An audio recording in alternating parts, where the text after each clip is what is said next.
Hello friends, welcome back to my channel.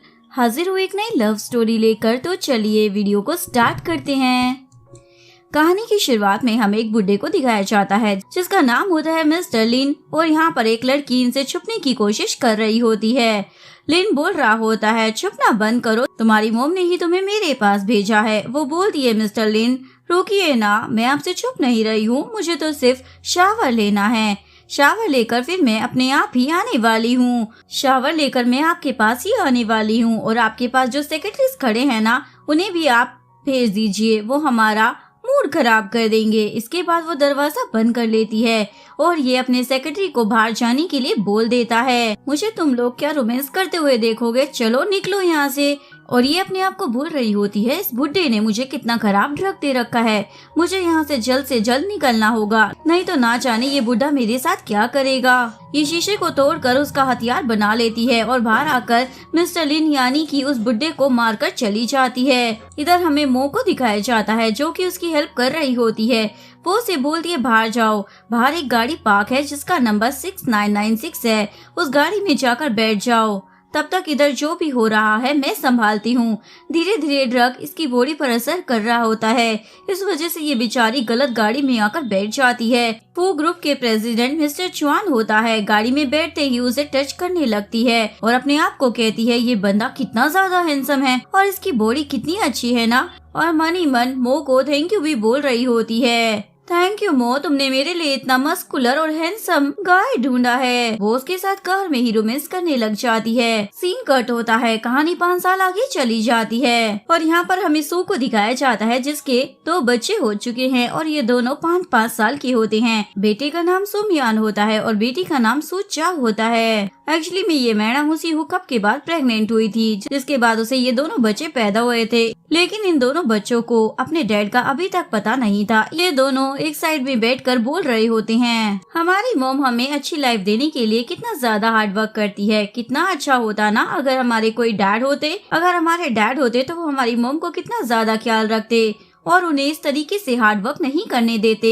वो बोलता है, रुको मैं फोन लाता हूँ और डैड के बारे में पता कर रहूंगा। तभी वहाँ पर उसकी मॉम टपक पड़ती है, यानी कि सू। वो बोलती है, मैंने कितनी बार मना किया है, बार बार ये हैकर बनने की जरूरत नहीं है। ये बच्चा बहुत ही ज्यादा इंटेलिजेंट होता है। ये बच्चे पूछने लग जाते हैं, मॉम आप हमें डैड से कब मिलवाने वाली हो। मन में सोच रही होती है, मैं इन बेचारे बच्चों को कैसे बताऊं कि वो सिर्फ एक इंसिडेंट था जिसके बाद तुम लोग आए, लेकिन मैं तुम दोनों से बहुत ज्यादा प्यार करती हूँ और काश तुम्हारे डैड भी तुम दोनों से उतना ही ज्यादा प्यार करे। के बाद वो बोलती है, बच्चों मुझे और भी काम है, चलो मेरे साथ चलो, और फिर अपनी ई रिक्शा पर बिठाकर चली जाती है। मिस्टर फू की कंपनी की तरफ ही ऑर्डर मिला हुआ होता है। ये अपना काम कर रही होती है, लेकिन तभी ये अचानक से गिरने वाली होती है। मिस्टर फू उसे कैच कर लेता है। मिस्टर फू से बोलता है, शायद हम पहले कभी मिल चुके हैं। ये इसे देख ही रही होती है कि तभी उसके बच्चे चिल्लाने लग जाते हैं, मॉम एक आंटी ने हमारी ई रिक्शा ठोक कर तोड़ दी है। ये चिल्लाते हुए भागती है, ये मेरा इकलौता जरिया था मेरी रोजी रोटी कमाने का, खाली रोड पर भी तुम्हें नजर नहीं आता कि तुमने मेरी गाड़ी ठोक दी। मिस्टर फू सोच रहे होते हैं, उस रात तो मैं ली के साथ था, पर इसे देखकर ऐसा क्यों लग रहा है जैसे कि मैं ली के साथ नहीं इस लड़की के साथ था। लगता है मैं कुछ ज्यादा ही सोच रहा हूँ। और इधर हमें दिखाया जाता है, जिस बंदी ने सू की गाड़ी को ठोका होता है वो और कोई नहीं बल्कि ली ही होती है। में से जलन हो रही थी कि मिस्टर फू ने उसे गिरने से पहले कैच कर लिया था, इसलिए इसने इसकी गाड़ी ही ठोक दी थी। बाहर निकलकर बोल रही होती है, तुम्हारी गाड़ी तो ऑलरेडी टूटी फूटी थी, तुम इतना ज्यादा भड़क क्यों रही हो। ये बोलती है, मेरी गाड़ी चाहे जैसी मर्जी थी पर वो मेरी प्रॉपर्टी थी, तुम उसे ऐसे ठोक नहीं सकती और तुमने उसे ठोक दिया, इसलिए नियम के हिसाब से अब तुम्हें मुझे पैसे देने होंगे। ये तो उसका मजाक उड़ाने लग जाती है, मुझे अच्छे से मालूम है तुम जैसे लोग सिर्फ पैसों के पीछे भागते हैं, खाने की औकात नहीं है लेकिन भीख जरूर मांगते हैं। सब सुनने के बाद उसका बच्चा बोलता है, तुम्हें बात करने की तमीज नहीं है, मेरी मोम से ऐसे कैसे बात कर सकती हो। ली उसे 50,000 युआन देती है और बोलती है, साल भर में भी तुम इतने पैसे कमा नहीं पाओगी, लेकिन उन पैसों को नीचे फेंक देती है, अगर तुम्हें पैसे चाहिए तो उठा लो। उसका बेटा फिर से गुस्सा करने लग जाता है, तुम्हारे अंदर बिल्कुल भी मैनर्स नहीं है। ये मन में सोच रही होती है, 50,000 युआन काफी है मेरी बेटी के इलाज के लिए, रेपुटेशन का क्या है, अभी तो मेरे लिए मेरी बेटी का इलाज ज्यादा मैटर करता है। और ये पैसे उठा लेती है। तभी उसका बेटा मिस्टर फू की कंपनी जो कि पास में ही होती है वहाँ पर आ जाता है। यहाँ पर वो कंप्यूटर में कुछ छेड़खानी करता है और बोलता है मोम के साथ ऐसे कोई बात नहीं कर सकता है, मैं इसे मजाक चखाऊंगा। तभी उसकी मोम वहाँ पर आ जाती है और उसे पकड़ कर वहाँ से ले जा रही होती है। स्टेज पर नाम अनाउंस किया जाता है जो कि इसकी मॉम यानी कि सू का होता है। ये अपने बेटे को डांट रही होती है। वो बोलती है मॉम देखो जरा कैमरा आपकी तरफ है। यहाँ पर मिस्टर फू के ग्रैंडफादर भी होते हैं। इन दोनों बच्चों को देखकर बोलते हैं इन दोनों बच्चों की शक्ल मेरे पोते से क्यों मिलती है। वो आकर बोलती है मुझे इस एनुअल मीटिंग में इतना ज्यादा प्राइज मिल गया, इन लोगों को सच पता चल गया तो ये लोग मुझे नहीं छोड़ेंगे। सारी प्रॉब्लम एक साथ ही क्यों आ रही है। अच्छा रहेगा कि हम लोग यहाँ से जल्द भाग जाएं। वहाँ से भागने ही वाली होती है लेकिन तभी मिस्टर फू के ग्रैंडपा वहाँ पर आ जाते हैं। यहाँ पर जा रही हो। नेक्स्ट सीन में ये इन सभी को सॉरी बोल रही होती है। ये सारी गलती मेरे बच्चों ने की है। आपने जो भी पैसे और प्राइस दिए हैं मैं वो सब कुछ रिटर्न कर दूंगी। यहाँ पर उसका बेटा बोलता है ग्रैंडपा ये सारी गलती मेरी है, मेरी मॉम को कुछ मत कीजिएगा। जब से हम पैदा हुए हैं तब से लेकर आज तक हमारी मॉम हमेशा अकेले ही हमारा ध्यान रखती हुई आई है। हमारी पढ़ाई और हर एक चीज का खर्चा वो अकेले ही उठाती हैं। इसलिए प्लीज आप हमारी मॉम को परेशान मत कीजिएगा। लेकिन ग्रैंडपा बोलते हैं इतनी घबराने की जरूरत नहीं है, हम लोग तो फैमिली हैं। सू तो सोच में पड़ जाती है ये कहना क्या चाहते हैं, कहीं ये मेरे बच्चों को मुझसे छीनना तो नहीं चाहता है। ग्रैंडपा बोलते हैं बच्चों को घर लेकर आना, हम सब साथ में मिलकर न्यू ईयर सेलिब्रेट करेंगे। ग्रैंडपा के जाने के बाद ये मिस्टर फू को बोलती है हम लोगों को आप लोगों के साथ न्यू ईयर सेलिब्रेट करने का कोई शौक नहीं है। आपका जो भी नुकसान हुआ है आप मुझे बता दीजिए, मैं पैसे पे कर दूंगी। बच्चे भी बोलने लग जाते हैं अंकल मेरी मॉम की कोई गलती नहीं है तो आप उन्हें परेशान क्यों कर रहे हैं, और हम लोग फैमिली कैसे हो गए, क्या आप मेरे डैड हैं? ये सुनकर मिस्टर फू तो उसे सीधा शादी का प्रपोजल दे देता है, जो सुनकर ये तीनों हैरान हो जाते हैं। वो बोलता है अगर तुम मुझसे शादी कर लोगी तो मैं तुम्हें 3 मिलियन दूंगा और तुम और तुम्हारे बच्चे फू फैमिली में रहेंगे। इनका फ्यूचर कितना अच्छा होगा जरा सोच के देखो। ये बोलती है तुम मुझे पैसे दोगे ताकि मैं तुमसे शादी कर सकूं। जिसके बाद वो अपने असिस्टेंट को बोलता है इन दोनों बच्चों को यहाँ से लेकर जाओ और इन्हें कुछ खाने के लिए दो। वो बोलते नहीं तुम लोग मेरे बच्चों के साथ क्या करना चाहते हो, लेकिन इसके बच्चे बोलते हैं मॉम ये अंकल बहुत ही हैंडसम और रिच है और अगर आप इनसे सच में शादी कर लोगे तो आपको कोई भी काम नहीं करना पड़ेगा, आप एकदम प्रिंसेस वाली लाइफ जीना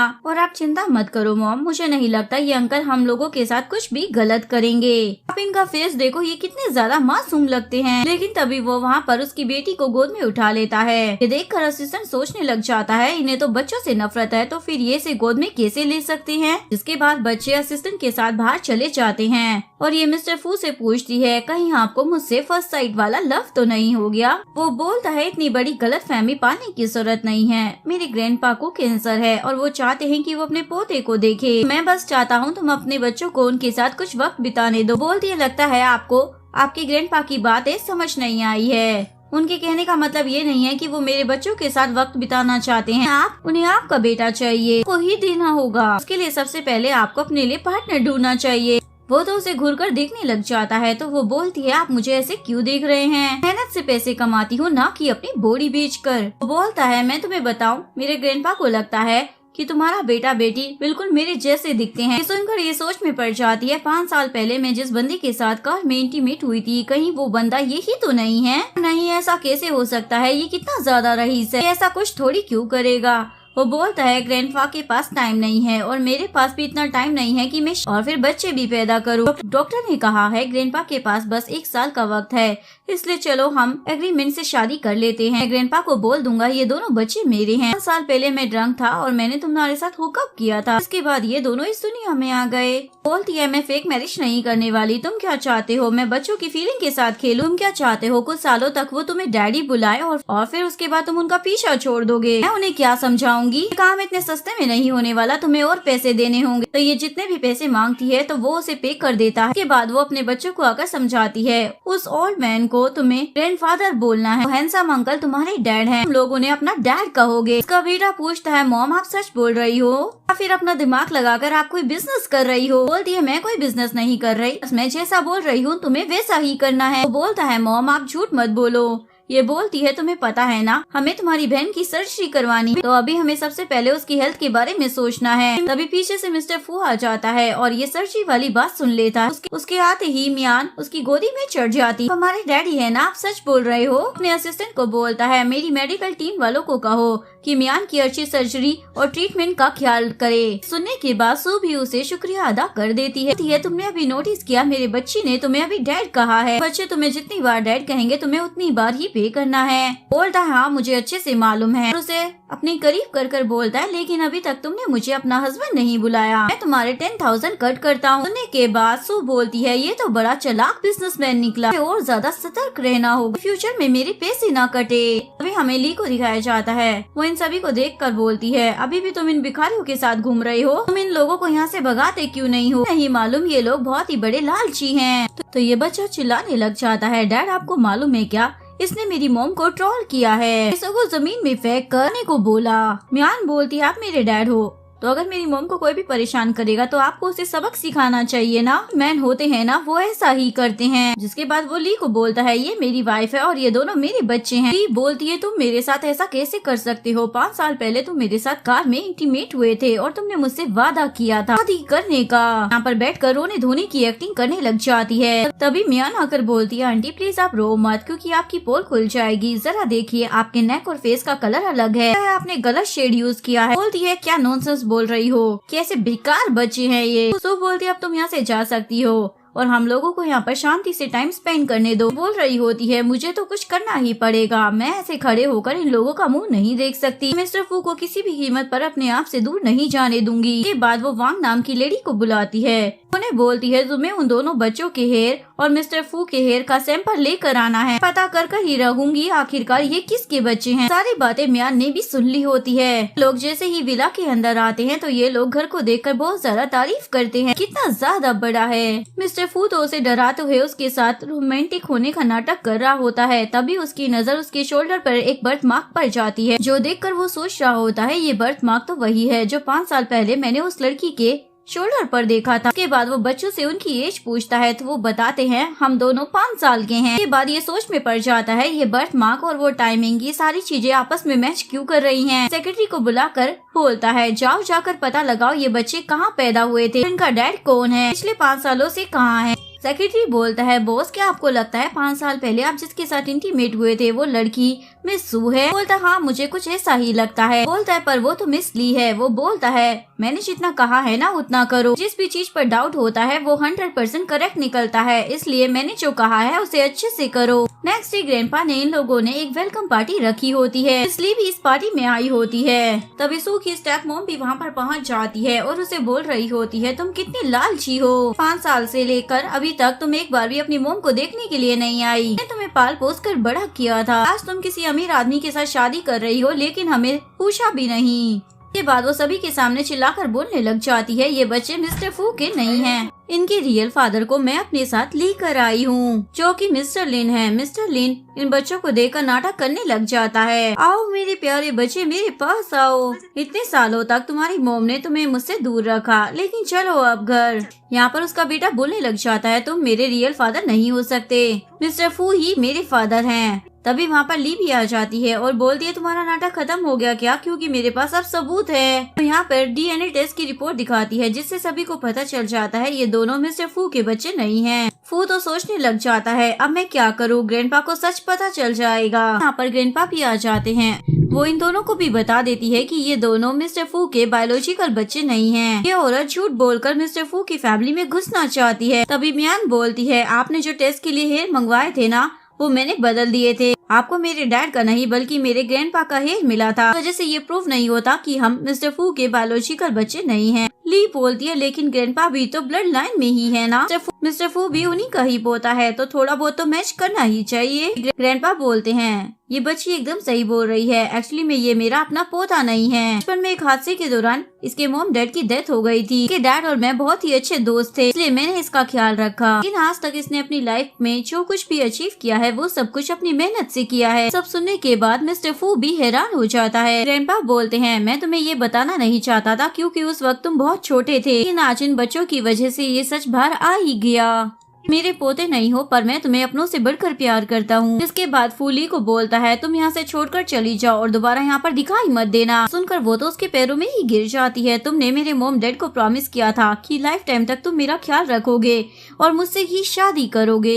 इस तरीके से तुम मुझे छोड़ नहीं सकते। नेक्स्ट सीन में ये बच्चे अपने ग्रैंडफादर के साथ बैठकर मस्ती कर रहे होते हैं। ये सब कुछ सू खड़ी होकर देख रही होती है। वहाँ पर फू आ जाता है और बोलता है मुझे इससे कुछ बात करनी है, तब तक आप बच्चों का ध्यान रखिएगा। बोलते हैं तुम लोग जाओ, मैं बच्चों को संभाल लूंगा। उसके बाद वो उसे रूम में लेकर आ जाता है और उससे पूछता है 5 साल पहले शिंगजियाओ होटल के पास में तुमने क्या किया था और तुमने अभी तक मुझे ये भी नहीं बताया कि इन बच्चों का बायोलॉजिकल डैड कौन है। सू तो सोचने लग जाती है ये मेरे बच्चों की इतनी ज्यादा परवाह क्यों कर रहा है, ये मेरे बच्चों को मुझसे छीन न ले। और उसे बोलती है मेरे पास तुम्हारे फालतू सवालों का जवाब नहीं है। ये बोलकर वो वहाँ से जा रही होती है। मिस्टर फू इसे अपनी तरफ पुश करता है तो ये इनके ऊपर गिर जाती है। ये उठने की कोशिश करती है। वो बोलता है क्या चाहती हो तुम, मैं कभी डैड न बन सकूं। पूछती है क्या मतलब है। ये बोलता है मेरे मेन पॉइंट से अपना हाथ हटाओ, जान निकल रही है। बोलती है सॉरी, मैंने ये जानबूझकर नहीं किया। ये उठती है तो उसका बाल उसकी चेन में फंस जाता है। तभी ग्रैंडपा वहाँ पर आ जाते हैं और उन्हें ऐसे देखकर कुछ गलत समझ लेते हैं। ये जवान बच्चों में कितना ज्यादा एक्साइटमेंट होता है, इतनी ज्यादा एक्साइटमेंट है कि इन लोगों ने दरवाजा भी बंद नहीं किया। खुलेआम ये सब कर रहे हैं। अपने पोता पोती को बोलता है चलो हम चलकर मस्ती करते हैं। अरे मॉम डैड तो अभी बहुत ज्यादा मेहनत कर रहे हैं। ग्रैंडपा तो अपने मन में सोच रहे होते हैं लगता है एक और नन्हा सा बच्चा इस घर में आने वाला है। इसके बाद मिस्टर फू से एक फाइल देता है। वो बोलती है तुम्हें मेरे डैड की कंपनी के बारे में कैसे पता चला। बोलता है जहाँ तक मुझे पता चला है कि तुम्हारे डैड के मरने के पीछे बहुत ही बड़ी हिडन स्टोरी है। उसे दिलासा देता है जब तक तुम मेरी वाइफ हो तुम्हें कोई भी परेशान नहीं कर सकता है। जो चीजें तुम्हारी है मैं वो तुम्हें वापस ला कर दूंगा। ये बोलकर वो उसे किस करने वाला होता है लेकिन रुक जाता है। आज पूरे दिन तुमने 4 बार मुझे वाइस प्रेसिडेंट कहा है, उसके हिसाब से मैं तुम्हारी नेक्स्ट सैलरी में से 30,000 कट करने वाला हूँ। सुनकर वो भड़क जाती है और फिर से उसे वाइस प्रेसिडेंट बोल देती है। फिर से वो उसे हानि बोलती है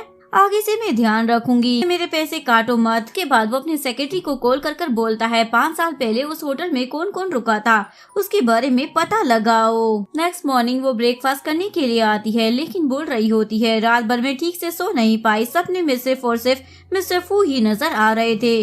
उनकी बॉडी और उनकी पर्सनालिटी इतनी ज्यादा सेक्सी है कि मुझसे कंट्रोल ही नहीं हो रहा था। तभी पीछे से मिस्टर फू भी आ जाता है। उसे देखकर उसके मुंह से तो निवाला ही बाहर आ जाता है। वो पूछती है आज तुम काम पर क्यों नहीं गए। तभी यहाँ पर इसका सेक्रेटरी आता है और इन दोनों को चिपका हुआ देखकर वहाँ से चला जाता है लेकिन उसे फिर से बुला लिया जाता है। वो बताता है कंपनी में 2 पोजीशन खाली है, मार्केटिंग डिपार्टमेंट में और दूसरी मिस्टर फू की असिस्टेंट के लिए। और सो बोलती है इन सब काम में मुझे काफी ज्यादा एक्सपीरियंस नहीं है। तभी यहाँ पर ली आ जाती है और बोलती है आज मैं तुम्हारी कंपनी में तुम्हारे साथ चलूंगी। वैसे भी मेरे मॉम डैड ने मुझे यहाँ पर तुम्हारे साथ काम करने के लिए ही तो भेजा है। सू को तो ज्यादा एक्सपीरियंस नहीं है, बेटर रहेगा वो स्ट्रीट पर ही काम करे। मुझे तो बहुत ज्यादा एक्सपीरियंस है कि बड़ी बड़ी कंपनियों में काम कैसे करना है और चीजों को हैंडल कैसे किया जाता है। तो मैं मिस्टर फू की पर्सनल असिस्टेंट बनूंगी। जिसके बाद सू तो अपने काम पर चली जाती है और मिस्टर फू लिन को इग्नोर कर देता है। वो बाहर आकर बोलती है इसका तो बैंड बजाना पड़ेगा। नेक्स्ट सीन में ये अपने काम पर आई होती है और बच्चे वीडियो कॉल पर इससे सवाल कर रहे होते हैं मॉम आप डैड की असिस्टेंट क्यों नहीं बनी। अपने बच्चों से बात कर ही रही होती है। तभी आसपास के उसके सीनियर्स उसे ऑर्डर्स देने लग जाते हैं। बोलती है मेरे लिए कॉफी लेकर आओ, तो दूसरी बोलती है ये फाइल ऑफिस में रख कर आओ। तीसरी बोलती है मेरे लिए हॉट कोक और आइसक्रीम लेकर आओ। ये लोग इसे नौकरों की तरह ऑर्डर देने लग जाते हैं। ये भी कहाँ कम थी, गुस्से में सभी को बोल देती है क्या कॉफी लेने के लिए तुम्हारे पास हाथ नहीं है या पैर नहीं है, लोग अपना काम खुद से नहीं कर सकते हो क्या। तुम लोगों को क्या लगता है मैं यहाँ पर तुम लोगों की पर्सनल नौकर हूँ। अपना काम खुद से करो और नेक्स्ट टाइम से कोई ऑर्डर दिया ना तो मुझसे बुरा कोई नहीं होगा। ये सारी चीजें वो मन में सोच रही होती। रियलिटी में तो उसके अंदर इतनी हिम्मत नहीं थी कि वो किसी को मना कर सके। तभी ये लोग बात करने लग जाते हैं आज इस कंपनी में मिस्टर फू की पर्सनल असिस्टेंट आने वाली है। हमने सुना है कि वो उनकी होने वाली फियांसी है। यहाँ पर ली भी आ जाती है और बोलती है मैं ही मिस्टर फू की होने वाली फियांसी हूँ, फिलहाल मैं अभी उसकी पर्सनल असिस्टेंट हूँ। सभी लोग उसके कपड़े और ज्वेलरी की तारीफें करने लग जाते हैं। चारिसू को बोलते हैं मैडम के लिए जाकर पानी लेकर आओ, फर्स्ट डे है ना तो अपनी मैडम को इम्प्रेस कर, अदरवाइज तुम इस कंपनी में टिक नहीं पाओगी। सू पानी लेकर आ जाती है तो ली पानी को फेंक कर बोलती है, तुमने गर्म पानी ला कर दिया है मुझे, क्या चाहती हो इतनी गर्मी में मैं गर्म पानी पीऊं? सभी लोग मिलकर यहाँ पर इसे बुली कर रहे होते हैं। इसके बाद ये पानी को साफ करने लग जाती है। यहाँ पर मिस्टर फू भी आ जाता है, बोलता है सू का काम नहीं है कि ये तुम्हें पानी ला कर दे, किसी को पानी चाहिए तो वो खुद से भी जाकर ले सकता है, किसी को ऑर्डर नहीं देगा, सभी लोग अपना काम खुद से ही करेंगे। इसके बाद ये इसे अपने ऑफिस में लेकर आ जाता है और उसे बोलता है उस डिपार्टमेंट में काम करने की बिल्कुल भी जरूरत नहीं है। सू तो मन में सोच रही होती है, कल तो बड़ा बोल रहा था कि ये मुझे बचाएगा जब लोग मुझे बुली करेंगे और आज मुझे जॉब से ही निकाल रहा है। वो बोलता है मेरे पास तुम्हारे लिए बेटर जॉब है और उसमें डबल सैलरी भी मिलेगी, सोच समझ कर बताना तुम्हें करना है या नहीं। इसके बाद ये इसे पोर्शे की चाबी दे देता है, आज के बाद बाइक से आने की जरूरत नहीं है, कार तुम्हारे लिए है। बोलती है सॉरी मैं इस चाबी को नहीं ले सकती क्योंकि कॉन्ट्रैक्ट खत्म होने के बाद मैं इतने ज्यादा पैसे पे नहीं कर पाऊंगी। वो बोलता है ये ग्रैंडपा की तरफ से कंपनसेशन है। ये सुनकर वो बहुत ही ज्यादा खुश हो जाती है और उसे थैंक यू बोलती है। काम खत्म करने के बाद जब ये बाहर आती है तो यहाँ पर बटलर उसके बच्चे लेकर आया होता है। बटलर के वहाँ से जाने के बाद ये अपने बच्चों को पोर्शे की चाबी दिखाती है। बोलता है मॉम क्या आपने रिच दिखने के लिए फेक पोर्शे खरीद लिया? बोलती है पागल बच्चे ये रियल कार है, ये मुझे मिस्टर फू ने दिया है। सुनकर ये दोनों बच्चे तो बहुत ही ज्यादा खुश हो जाते हैं। लेकिन म्यान बोलती है मॉम कोई भी किसी को बिना मतलब के ऐसे ही कुछ नहीं देता, तो मिस्टर फू को आपसे कुछ चाहिए होगा, हो सकता है वो आपको लाइक करते हैं। वो बोलती है वो मुझे लाइक करेगा, ये तो हो ही नहीं सकता। यहाँ पर फिर से ऑफिस की कलीग्स आ जाते हैं और ये लोग फिर से इसे बुली करना शुरू कर देते हैं। ये सभी लोग इसे डिनर के लिए इनवाइट करते हैं और वो भी महंगे रेस्टोरेंट में, ताकि ये सब मिलकर इसका मजाक उड़ा सके। सीन में ये लोग रेस्टोरेंट में महंगा खाना मंगवा लेते हैं। खाना खाने के बाद उसका बेटा बोलता है ये खाना इतना ज्यादा गंदा क्यों लग रहा है, इससे अच्छा तो हम घर का ही खाना खा लेते। ये एम्प्लॉय उसका मजाक उड़ाने लग जाती है, देखो जरा कितने स्लम एरिया से उठ कर आए हैं, महंगे खाने के बारे में इन्हें क्या मालूम, महंगा रेस्टोरेंट और यहाँ का खाना इन्हें कहाँ समझ में आएगा, स्लम में रहने वाले गवार लोग हैं। वहाँ पर वेटर आ जाता है और बोलता है मुझे माफ करना, पीने वाले पानी की जगह हमने गलती से टाइल साफ करने वाला पानी दे दिया, आपका पानी चेंज कर देता। इसके बाद इन सभी एम्प्लॉयज का मुंह बन जाता है क्योंकि ये लोग उस पानी को स्वाद लेकर पी रहे थे। सू तो हंसने लग जाती है, इस दिन आप लोग मेरे घर पर आना, इस होटल से ज्यादा टेस्टी खाना मैं आप लोगों को खिलाऊंगी। इधर असिस्टेंट मिस्टर फू को आकर बताता है 5 साल पहले इन बच्चों ने विंटर के टाइम पर जन्म लिया था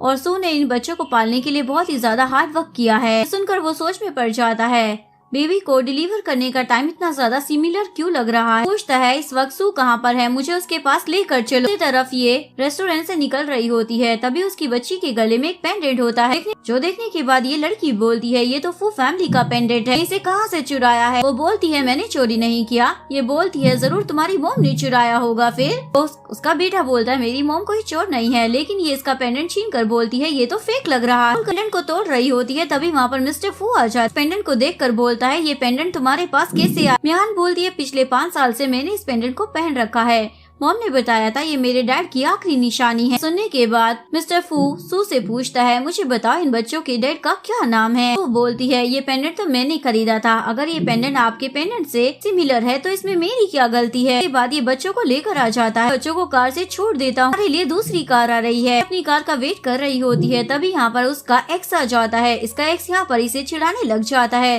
देखो तुम्हारे कपड़े कितने ज्यादा ओल्ड जनरेशन के हैं, तुमसे ज्यादा अच्छा फैशन सेंस तो मेरी ग्रैंड माँ का है। सू उसके बगल में खड़ी हुई लड़की को देखकर बोलती है तुम्हारी ग्रैंड माँ का फैशन मुझे काफी ज्यादा पसंद आया। तो बोलता है चुप रहो, ये मेरी ग्रैंड माँ नहीं है, ये मेरी गर्लफ्रेंड है। तो उसे देखकर हंसने लग जाती है।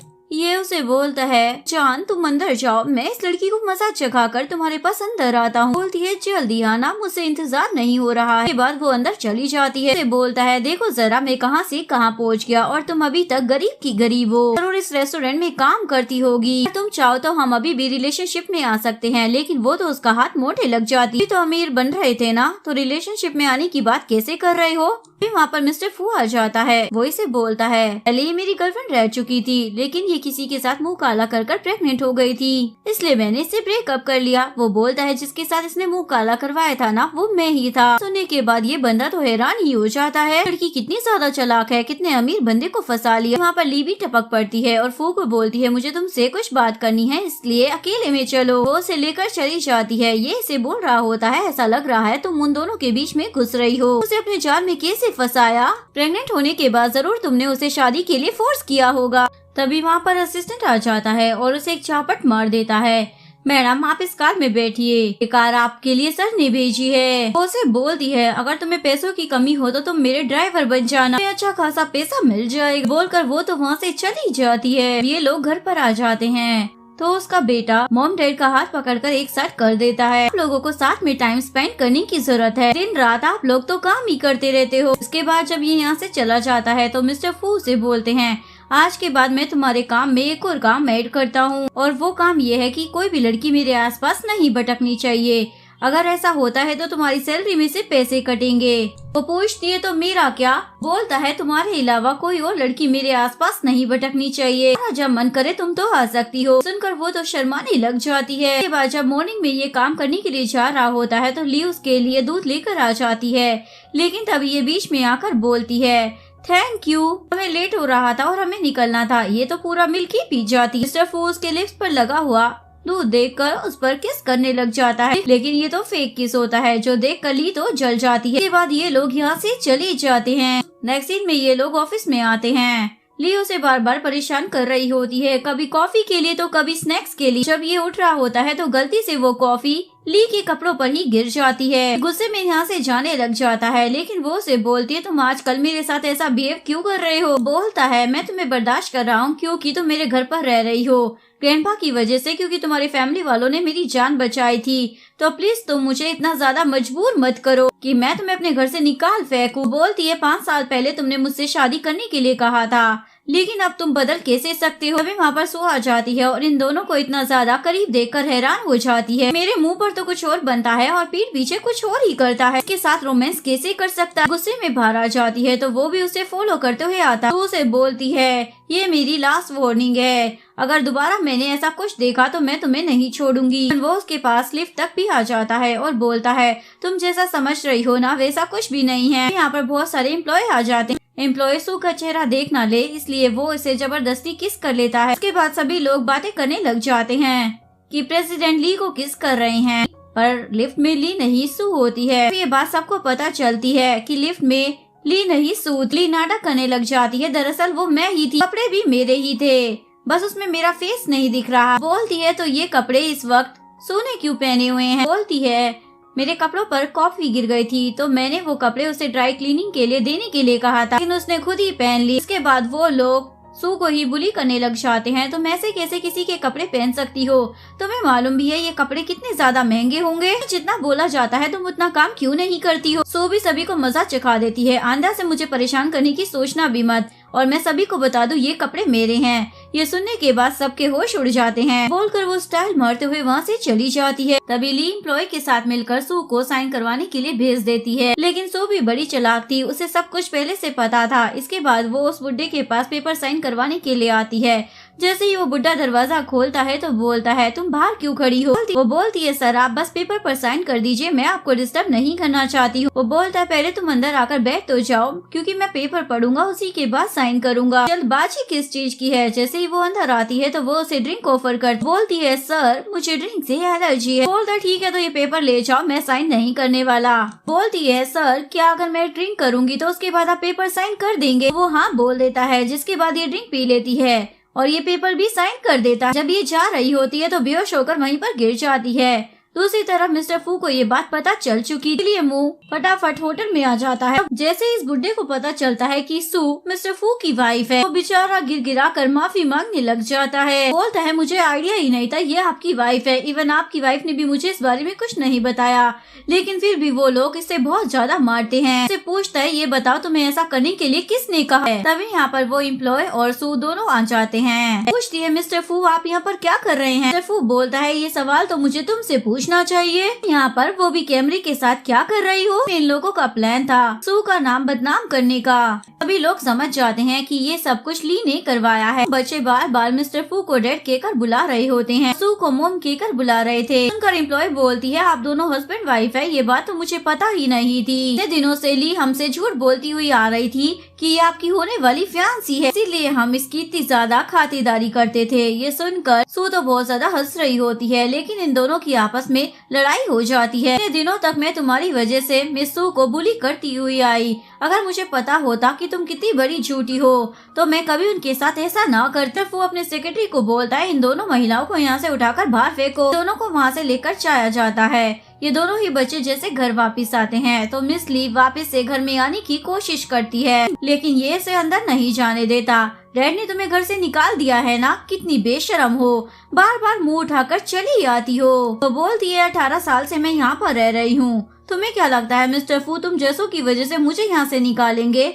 तभी मिस्टर फू भी वहाँ पर आ जाता है और बोलता है मैंने तुम्हारी रहने की व्यवस्था कहीं और करवा दी है और ये तुम्हारा लास्ट चांस है। इस बार मैं तुम्हारे ऊपर दया नहीं दिखाऊंगा। नेक्स्ट टाइम अगर तुमने मेरी बीवी और बच्चों को बुली किया ना तो मैं तुम्हें नहीं छोड़ूंगा। दोनों अंदर चले जाते हैं। तभी इसे एक चाबी मिल जाती है और बोलती है ये चाबी तो पीछे के दरवाजे की है। सू की बच्ची तुम्हारी वजह से मुझे इस घर से निकाला जा रहा है, मैं भी तुम्हारी लाइफ को नर्क बना दूंगी। इसी में ये अपना भेस बदलकर बच्चों के लिए दूध लेकर आती है। पीने के बाद मियान की तबीयत खराब हो जाती है। इसके बाद वो दोनों से तुरंत हॉस्पिटल लेकर आ जाते हैं। मियान बेहोशी में बोल रही होती है डैड प्लीज मेरी मॉम का साथ कभी मत छोड़ना, क्योंकि कई सालों तक मेरी मॉम ने बहुत ज्यादा स्ट्रगल किया है। वो भी बोल देता है मैं तुमसे वादा करता हूँ तुम्हारे डैड कभी तुम्हारी मॉम का साथ नहीं छोड़ेंगे। बाद मिस्टर फू अपने बेटे से पूछते हैं दूध देने के लिए रूम में कौन आया था। वो बताता है एक आंटी आई थी, जिसके बाद वो अपने सेक्रेटरी को बुलवाकर फटाफट इस पर इन्वेस्टिगेशन करने को कहता है। लगा वो आंटी कौन थी और उसने दूध में क्या मिलाया था। डॉक्टर आकर बताता है पेशेंट को ब्लड की जरूरत है। वो बोलता है वो मेरी ही बेटी है तो मैं उसे खून दूंगा। उसके बाद ये अपना ब्लड टेस्ट करवाने के लिए जाता है और डॉक्टर को बोलता है जब आपने मेरा ब्लड ले लिया है तो इससे मेरे बच्चों और मेरा डीएनए टेस्ट भी कर दीजिएगा, ताकि पता चल सके बायोलॉजिकली क्या वो मेरे ही बच्चे हैं। सही वो बाहर आता है तो लीन हटक करने लग जाती है। मुझे पता चला मियान अचानक से बेहोश हो गई थी, मुझे उसकी चिंता हो रही थी। वो बोलता है ये मेरी फैमिली है, मैं खुद हैंडल कर लूंगा, मुझे क्या करना है। बोलकर वो वहाँ से चला जाता है। डॉक्टर अंदर से रिपोर्ट लेकर आ जाते हैं और ली से पूछते हैं मिस्टर फू कहाँ पर है, उन्हें ये रिपोर्ट देना है। बोलती है मैं उनकी होने वाली फियांसी हूँ तो आप ये रिपोर्ट मुझे दे सकते हैं। इस रिपोर्ट में ये प्रूव होता है कि मिस्टर फू ही उनका बायोलॉजिकल फादर है। रिपोर्ट पढ़ते ही फाड़ देती है और पूछता है आपने ऐसा क्यों किया। मिस्टर फू बहुत ज्यादा गुस्सा करेंगे। वो उसे पैसे ऑफर कर देती है तो ये भी मान जाता है। इसी में वो बच्चा फिर से हैकिंग कर रहा होता है। मिस्टर फू उससे पूछते हैं ये तुम क्या कर रहे हो, तो वो बोलता है डैड मुझे लग रहा है किसी ने आपकी मेडिकल रिपोर्ट डिलीट करी है। डॉक्टर ने भी बताया कि डीएनए टेस्ट की रिपोर्ट भी नेगेटिव आई है, यानी कि आप मेरे फादर नहीं हो। लेकिन मुझे लगता है कि डॉक्टर झूठ बोल रहा है कि आधी हिस्ट्री डिलीट है जो कि डॉक्टर ने अभी किया है। सू अपने काम पर गई होती है क्योंकि काम उसके लिए बहुत ही ज्यादा इम्पोर्टेंट था। दूसरी तरफ बच्चों का ख्याल उसके डैड रख रहे होते हैं। काम से जैसे ही ये वापस आती है तो इसका एक्स इसे ब्लैकमेल करने लग जाता है, उसे मारने की कोशिश करता है, लेकिन ये भी कहाँ कम थी, ये उसके मेन पॉइंट पर हिट कर देती है। की तो हालत ही खराब हो जाती है। उसे गालियाँ देकर वहाँ से चली जाती है। वहाँ पर ली आ जाती है और बोलती है मुझे लगा तुम एक औरत को तो संभाल ही सकती हो, लेकिन तुम तो इस काबिल भी नहीं निकले। में ये अपनी बच्ची से मिलने के लिए हॉस्पिटल में आ जाती है। वहाँ पर मिस्टर फू भी बैठे होते हैं। सू बोलती है क्या आप काम पर नहीं गए। बोलता है फैमिली पहले काम बाद में। जब ये यहाँ आकर बैठती है तो मियान बोलती है डैड ने मुझे कहा है वो बहुत ही जल्दी मुझे एक सिस्टर देने वाले हैं। बोलती है तुम्हारे पास भाई तो है ना। वो बोलती है भाई तो है पर एक बहन नहीं है, इसलिए मुझे एक सिस्टर चाहिए। वहाँ पर ली फिर से मुंह उठाकर चली आती है। वो बहुत सारे फ्लावर्स और स्वीट्स भी लेकर आई थी। अब जब वो मियान को फ्लावर्स देती है तो वो बोलती है मुझे फ्लावर्स से एलर्जी है। अभी मिस्टर फू फ्लावर छीन कर फेंक देते हैं और इधर मियान अपनी मोम को इशारा करती है मोम मुझे तो फ्लावर से एलर्जी नहीं है, मैंने तो सिर्फ इसे मजा चखाने के लिए नाटक किया था। मिस्टर फू तो ली पर गुस्सा करने लग जाते हैं। तुम बार बार मुंह उठाकर मेरी फैमिली में टांग अड़ाने क्यों चली आती हो, मैं अकेला क्यों नहीं छोड़ देती हो। सभी लोग मिलकर इसे बुली करते हैं और वो बेचारी परेशान होकर यहाँ से चली जाती है। में ये अपने ऑफिस में काम कर रही होती है। तभी एम्प्लॉय आकर बोलता है नीचे जाकर देखो तुम्हारी वजह से क्या बवाल मचा हुआ है। जब वो नीचे आकर देखती है तो वहाँ पर उसका एक्स अपनी मोम के साथ आया होता है। उसकी मोम बोलती है तुमने मेरे बेटे की लाइफ बर्बाद कर दी है, अब ये बेचारा किसी को डेट भी नहीं कर सकता है। ये एक रिच लड़की को डेट कर रहा था, इसकी लाइफ अच्छी खासी बनने ही वाली थी, लेकिन तुमने तो सब कुछ बर्बाद कर दिया। अब ये बेचारा ना ढंग से खा पा रहा है और ना ही ठीक से जी पा रहा है। तुमने इसे मेंटली डिस्टर्ब कर दिया है। तुमने इसके इतनी ज्यादा नाजुक जगह पर क्यों मारा। वो बोलती है जब तक तुम इसके ट्रीटमेंट और लाइफ टाइम का खर्चा पानी नहीं देती तब तक हम तुम्हें यहाँ से जाने नहीं देंगे। इवन हम चिल्ला चिल्ला कर तुम्हारी कंपनी का नाम ही बर्बाद कर देंगे। वो बोलती है तुम लोगों को जो करना है वो करो, मुझे घंटा फर्क नहीं पड़ता। उसकी मोम तो वहाँ पर लेट जाती है और बोलती है अगर तुम हमारी बात नहीं मानी तो मैं चिल्ला चिल्ला कर यहीं पर मर जाऊंगी, फिर तुम लोगों को मेरी लाश के ऊपर से ही गुजरना पड़ेगा। लेकिन ये इसे मारकर चली जाती है, तुम लोग मरो या जियो, मुझे इससे कोई लेना देना नहीं है। लोगों ने मेरा बहुत ही ज्यादा खून चूसा है, अब मेरी बारी है। ये बोलकर वो तो वहाँ से चली जाती है। उसके बाद ये ली के ऑफिस में आ जाती है और दरवाजे पर लात मारकर दरवाजा खोलती है। वो बोलती है तुम्हारी हिम्मत कैसे हो गई इस तरीके से अंदर आने की। बोलती है मेरे एक्स को ऐसा करने के लिए तुमने ही भड़काया है ना।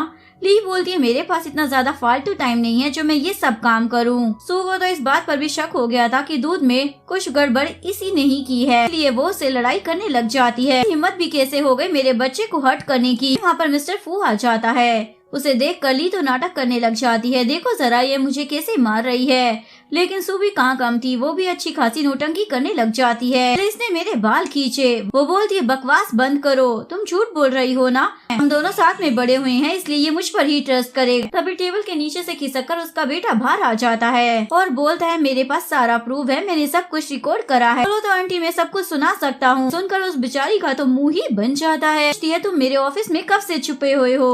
वो बोलता है मैं कब से भी छुपा हुआ हूँ, इससे आपका क्या लेना देना, कंपनी मेरे डैड की है। वो बोलती है नेक्स्ट टाइम से अगर तुमने मेरे बच्चे को हर्ट करने की सोची भी ना तो मैं तुम्हारी जान ले लूंगी। बोलकर वो वहाँ से चली जाती है। मिस्टर फू भी उसे वार्निंग दे देता है तुमने सारी लिमिट क्रॉस कर दी है, बात तुम मुझे दिख मत जाना वरना मैं तुम्हें छोड़ूंगा नहीं। मेरे बच्चे को नुकसान पहुँचाने की सोचा भी कैसे, तुम जल्द से जल्द यहाँ से निकल जाओ। सू अपने ऑफिस में होती है, तभी मिस्टर फू उसके पास आ जाता है और उसे अपने केबिन में बुलाकर वहाँ से चला जाता है। जब केबिन में आती है तो सभी लोग सोच रहे होते हैं शायद ये किसी काम के लिए जा रही है। जब ये अंदर आती है तो वो उसे खाना खाने के लिए बोलता है, बोलती है ये मेरे वर्किंग आवर्स है। फू बोलता है चाहे जो भी हो तुम मेरी वाइफ हो, टाइम पर खाना खिलाना मेरी ही रिस्पॉन्सिबिलिटी है। वो पूछती है क्या तुम सभी के साथ इतने ज्यादा अच्छे हो। बोलता है मैं सभी के साथ अच्छा क्यों रहूंगा, तुम मेरी वाइफ हो इसलिए ये तुम्हारे लिए स्पेशल ट्रीटमेंट है। जब ये काम खत्म कर वापस अपनी कार में आकर बैठती है तो देखती है कि इसकी फ्रेंड वापस आ चुकी है और ये सभी लोग मिलकर इसे सरप्राइज देते हैं। ये इसकी वही दोस्त थी जिसने 5 साल पहले इसे उस बुढ़े ठरकी आदमी से बचाया था, यानी कि मू। सो से अपनी कॉन्ट्रैक्ट मैरिज के बारे में बता देती है। वो बोलती है तुमने ऐसी शादी क्यों की है, ये बच्चे किसी और को डैड कहेंगे, इनके लीगल डैड को ढूंढना चाहिए था। बोलती है बहन तुम टेंशन मत लो क्योंकि ये शादी सिर्फ 1 साल के लिए है, उसके बाद मैं इन लोगों के बायोलॉजिकल फादर को ढूंढूंगी। अगर नहीं भी मिलेगा तो क्या टेंशन है, मैं अकेले अपने बच्चे को पाल सकती हूँ। ये सब पैसों की वजह से कर रही थी क्योंकि मुझे अपनी बच्ची की सर्जरी करानी थी। बोलती है ठीक है पर उस पर ज्यादा ट्रस्ट मत करना क्योंकि किसी की नीयत खराब होने में टाइम नहीं लगता। बोलती है तुम टेंशन मत लो, मिस्टर फू बहुत ही अच्छे इंसान है। मुँह बोलती है फिर भी मैं तुम्हें वार्न कर रही हूँ, तुम उस पर ट्रस्ट मत करना, तुम्हारे लिए एक सरप्राइज है। 5 साल पहले जिसके साथ तुमने कार में हुकअप किया था मुझे उसके बारे में पता चल चुका है, तुम्हारे लिए उस बंदे की फोटो लेकर आई हूँ। उसे फोटो दे देती है लेकिन अभी वो इस फोटो को नहीं देखने के बाद वो सोच रही होती है कहीं ये बच्चे सच में मिस्टर फू को अपना डैड ना मान ले। जब इनके रियल डैड आएंगे तो ये उन्हें कैसे फेस करेंगे। सोच रही होती है मैं इस फोटो को क्यों नहीं देख रही हूँ, कहीं मुझे मिस्टर फू से प्यार तो नहीं हो गया। फिर मिस्टर फू पीछे से आ जाता है और बोलता है तुम्हें किससे प्यार हो गया, कहीं मुझसे तो नहीं हो गया। लेकिन ये बोलती है मैंने तो ऐसा कुछ भी नहीं किया। आने के बाद वो सोच रही होती है ये इतना ज्यादा स्मार्ट क्यों है, मैं उसकी तरफ इतना ज्यादा अट्रैक्ट क्यों होती जा रही हूँ। अपने आप को समझा रही होती है चाहे कुछ भी हो मुझे सिचुएशन का सामना तो करना ही हो। उसके बाद वो फोटो निकाल कर देखती है और उस फोटो में और कोई नहीं मिस्टर फू ही होता है। तो इस बात पर जरा भी यकीन नहीं हो रहा था कि वो नेक्स्ट डे डीएनए टेस्ट करवाने के लिए चली जाती, डॉक्टर के पास आई होती है। तभी वहाँ पर उसकी स्टेप मॉम उसे देख लेती। के बाद वो लिन को कॉल कर बताती है ये पैटर्निटी टेस्ट करवाने के लिए आई हुई है। के बाद ली उसे जैसा करने के लिए बोलती है तो ये वैसा ही करता। सू को कुरियर आता है जिसमें वो रिपोर्ट होती है। उसे पढ़ने के बाद उसे पता चल जाता है फू बायोलॉजिकल फादर नहीं कि फिर से रिपोर्ट को चेंज कर दिया गया था। के बाद ग्रैंडफादर वहाँ पर आ जाते हैं और वो इन बच्चों के साथ खेलने लग जाते। लोग टाइम स्पेंड कर ही रहे होते हैं कि तभी वहाँ पर ली भी रोते हुए पहुँच जाती है। ग्रैंडपा मेरा नेकलेस किसी ने चुरा लिया है, वो मेरे मॉम डैड की आखिरी निशानी थी, प्लीज मुझे कैसे भी कर उसे ढूंढ कर दीजिए। ग्रैंडपा बोलते हैं घर में कोई भी बाहर का नहीं है तो भला उस नेकलेस को कौन ही चुराएगा। लेन बोलते हैं ना घर में बाहर के लोग, वो है सू।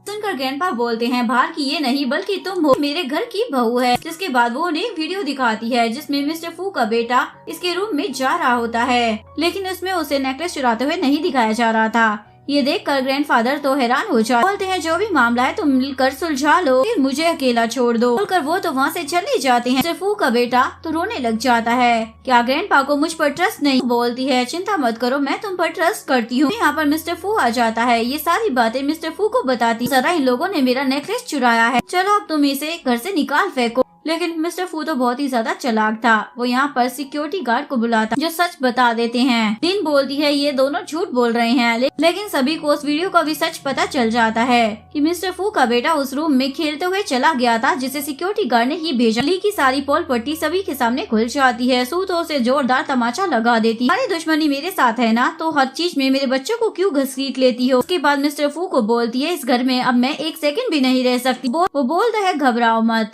मैं इसे पनिशमेंट दिलवाऊंगा। जिसके बाद वो सिक्योरिटी गार्ड और मिस ली दोनों को ही जेल भिजवा देता है। वो बोलती है लेकिन अब मैं यहाँ पर नहीं रह सकती, मेरे बच्चों पर चोरी का इल्जाम लगाया गया है। जब बाहर रहती थी तो थोड़े कम पैसे कमाती थी, अपने बच्चों को लग्जरियस लाइफ नहीं दे पाती थी, लेकिन मेरे बच्चे शांति की लाइफ जी रहे थे, इन्हें कोई चोर नहीं कह रहा था। आज इन पर डाउट किया जा रहा है और मैं इन्हें ऐसे माहौल में नहीं पालना चाहती। जिसके बाद वो बोरिया बिस्तर बांध कर वहाँ से चली जाती है। उसके बाद मिस्टर फू को वहाँ पर वो रिपोर्ट मिल जाती है जिससे उसे पता चल जाता है कि वो इन बच्चों का बायोलॉजिकल डैड नहीं है। ये पढ़ने के बाद वो समझ जाता है जरूर ये बच्चे उसी के हैं। अपने दोस्त के पास आकर बोल रही होती है अब मैं वहाँ नहीं रहना चाहती, बच्चों पर बहुत ही ज्यादा गलत इफेक्ट पड़ रहा है। वो बोलती है चिंता मत करो, जब तक मैं हूँ तुम्हें कोई भी टेंशन लेने की जरूरत नहीं। सिर्फ में फू ली से मिलने के लिए जेल में आता है। ली बोलती है मुझे मालूम था तुम मुझे छुड़ाने के लिए जरूर आओगे। वो बोलता है तुमने ही उस डीएनए टेस्ट की रिपोर्ट को चेंज करवाया है ना, पहले भी तुमने ही इस रिपोर्ट को चुराया था ना। वो बोलती है ये तुम क्या कह रहे हो, मुझे कुछ समझ नहीं आ रहा है। वो बोलता है झूठ बोलना बंद करो, अदरवाइज तुम्हें और भी ज्यादा सफर करना पड़ेगा। ली अपनी गलती मान लेती है, वो लड़की मेरे आगे क्या ही है, तुम उस लड़की के पीछे इतने ज्यादा पागल क्यों हो रहे हो? नहीं उसका कोई फैमिली बैकग्राउंड है और ना ही दिखने में वो इतनी ज्यादा सुंदर, बस तुम्हारी सारी प्रॉपर्टी पे अपना हक जमाना चाहती है, लेकिन रियल हकदार तो मैं हूँ। बोलता है तुम पर मुझे पहले ही शक हो गया था, इसलिए मैंने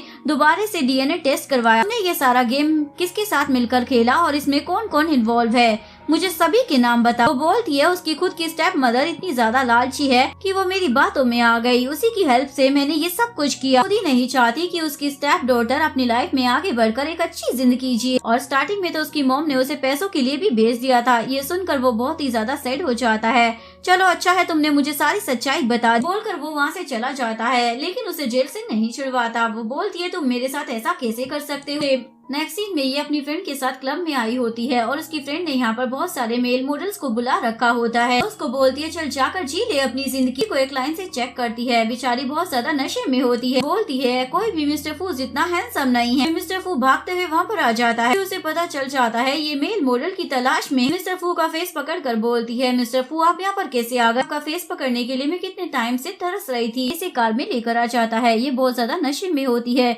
इसलिए ये लोग फिर से इंटीमेट हो जाते हैं। बोलती है मैं जब से पैदा हुई हूँ ना मैं बहुत ही ज्यादा अनलकी रही हूँ, क्योंकि ना मुझे मेरे माँ बाप का प्यार मिला और ना ही हस्बैंड या बॉयफ्रेंड का। ये बोलकर वो उसके शोल्डर पर सर रखकर सो जाती है। वो बोलता है घबराओ मत, मैं तुम्हें प्यार करूँ। सोकर उठती है तो अपने आप को बिना कपड़ों के पाती है। ये देखती है उसके बगल में मिस्टर फू है तो हैरान हो जाती है। इसके बाद वो कल रात के बारे में याद करने लग जाता है, हम किस तरीके से मिस्टर फू के साथ रोमांस कर रही होती है। इसके बाद वो उसके उठने से पहले वहाँ से जाने से पहले सोचती है एक बार मैं इसकी शक्ल देख लूँ। और जब वो उसका फेस देखने आती है तो मिस्टर फू अपनी आंखें खोले हाथ पकड़ लेता है। 5 साल पहले कार में तुम ही थी ना। सुनकर वो तो हैरान ही हो जाता है। जैसे ये रूम से बाहर आती है तो वो उसे रिपोर्ट दिखा कंफर्म हो जाता है कि वही उन बच्चों का बायोलॉजिकल डैड होती है। मुझे अभी तक खुद नहीं मालूम था कि उस दिन रात में तुम थे। से कंफ्यूज थी क्योंकि उस रात में बहुत ही ज्यादा नशे में थी। से बोलता है तुम्हारे डैड की डेथ कैसे हुई है इसका भी पता चल चुका है।